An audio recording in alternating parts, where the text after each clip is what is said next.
Welcome back. You're still watching Network Africa on Channels Television. It's our Africa Tech segment. Now, earlier this month, the West African Examinations Council released the May-June 2015 Senior School Certificate Examination result, which showed that over 1.5 million candidates sat for the examination.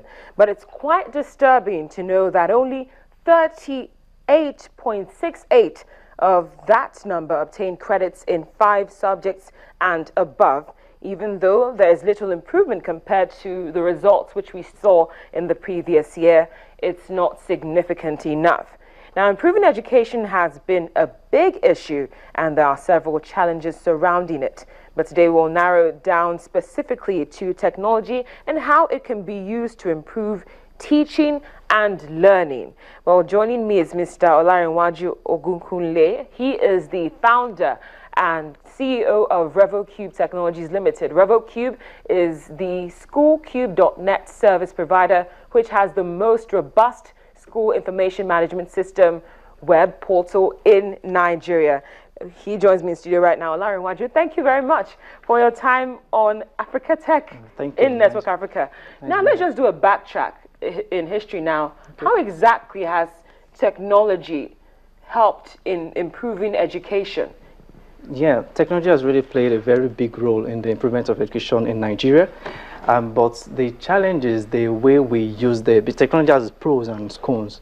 It depends on how we apply it, because if you don't see the good side and apply the good side of technology, it won't give you best results.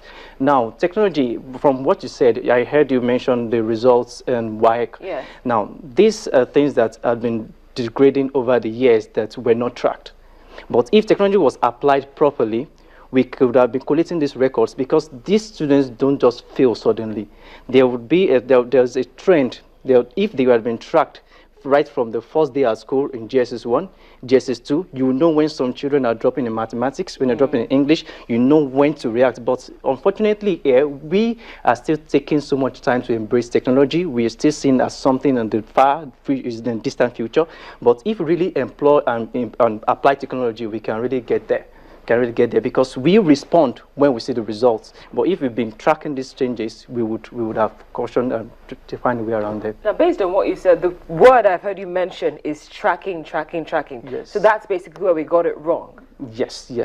So is that the only way? Is that what we should be looking at in order to improve, like systems that could help in learning and also teaching? Is that the only area? So what other areas should we be looking at? There are several ways, because now these children, most of the students now, they spend more time outside the 4 walls of the classroom. And most times you find them glued to the television. They just pick up chunks. Like I told you, technology has its advantage and its disadvantage. So if the parents, every stakeholder, the parent, the school, and everybody, distant learning, e-learning, and all that, if you can bring all these tools together, we can really engage these children even when they are outside the 4 walls of the institution. And 2, there are several other methods. There are interactive learning systems, voice prompts, interactive boards, because some of these children are sent to pictures. Yes. They learn when they see and when they can interact with these things. So if we can just try to implement these methods into our method of education in Nigeria, I believe there can be an improvement. But one other thing is, you can't really be with your children 24/7. Yes. So how do you get to monitor what they're doing in terms of the tracking? You can't do that 24/7. So what should we be looking at? The tracking, it's not just from the parents, and it's also from the students, from the school, and from the government. I mentioned results collation and analysis. Yes. For example, like I mentioned earlier, a child in GSS 1 came into school, was very vibrant in mathematics and English. We recorded it on a system. The systems read there, not some files and folders in the principal's office. After a whole year, which the file can be way gone, somewhere messed up with moist and all that. After a whole year, there's another result. We collated it. But after about 4 or 5 years, we can actually analyze, and we don't really have to wait 4 or 5 years. After 2 years, we can notice that, last year, with infographics, you can notice on charts that, last year, this boy was good in mathematics. What happened in GS2?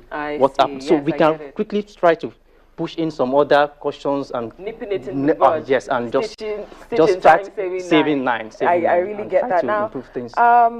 What about implementation? Everything you just said, obviously makes sense. You've hit the nail on the head. But how do we get to see results? How do we see, what steps do we need to take now, be it the students, be it the parents, be it the government, so that we can actually start to see results based on all the recommendations you've given? Okay, perfect. Like I said earlier, we have to embrace technology. Because, for example, a car is an application of technology, science to make life easier. We can't avoid taking vehicles because of auto crashes. Yes. It has its pros and cons. But I discovered that because of our products, we've been through several schools, they are still finding how to embrace the new technology. They still have their fears. What if our files are missing on the internet? But can you have it on a cloud system for us to analyze and solve these problems? So I guess if we can really, I believe, not just guess, I believe that if we can embrace technology and apply it the right way, there will be an improvement in the communication system of this country. Well, thank you so much. I've been speaking to Olarenwaju Ogukunle, who is the CEO of and also the founder of RevoCube Technologies Limited. And RevoCube is the schoolcube.net service provider, which has the most robust school information management system web portal in the country. Thank you so much. He's right here with us in studio. And at this point, we're going to we did send a question of the day, and that was yesterday based on the breast milk ban, which is coming up in Nigeria. And when we asked you what you thought about that, here are top tweets of the day. The first one is coming from Okuntade, and he says, actually this is coming from Joseph Nix, and he says, I hope Pians people, I don't know what Pians means, but he hopes the Pians people do not take advantage of the poison people and most themes for that country not to get ahead. I believe what he's trying to say is that he hopes that people do not take advantage of this situation and use it for their own personal benefits. Thank you very much. And the next one is coming from Okuntade, and he also says that he has got a concern here, and he's asking if the milk that's collected will be pasteurized, and that is if the donor will be pre-screened before donating. And based on what Dr. Odibo said yesterday, we understand that that will indeed be the case. Thank you so much for your feedback, and please keep them coming. Now, here is our question of the day.